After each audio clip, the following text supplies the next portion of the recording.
Hey Abington, my name is Mr. Begley. I'm a 6th grade teacher at Rydell Elementary School, and today I'm going to talk to you about your second lesson in science called Properties of Matter.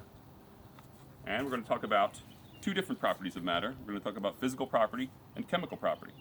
Physical property is when we can observe something about that matter, but it does not change the matter at all. Chemical property is observing that matter's ability to change. So today I'm going to talk you through a few demonstrations that will demonstrate both physical and chemical property. We're going to start with physical property. So over here, you have this wire in your house, running through your house or your apartment, and this wire is copper wire, and it's an electrical conductor, which means electricity can pass through these wires without changing the chemical makeup of the wire at all. Thermal conductivity is also another example of a physical property. I can heat up one end of this wire, and that heat will pass through the wire to the other end. Density is another example of a physical property. We can see that the less dense oil is sitting on top of the more dense vinegar. Malleability is an example of a physical property. That's when a substance has the ability to be bent and shaped, like this aluminum foil.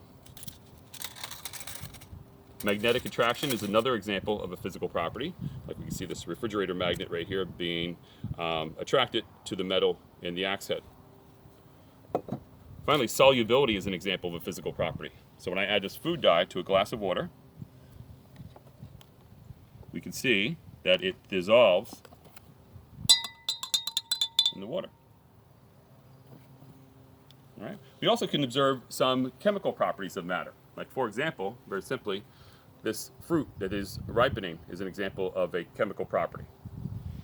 And of course, the classic experiment where I take some baking soda and I dump it into the vinegar here, and we can see that there's a reaction there. Reaction is an example of a chemical property of matter. And then finally,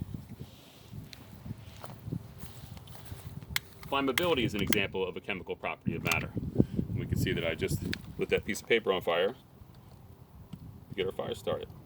Do not try that at home. Okay, everyone, so you saw some examples of both physical and chemical properties of matter. I hope that helped you to understand these ideas, and have a great day. Thank you.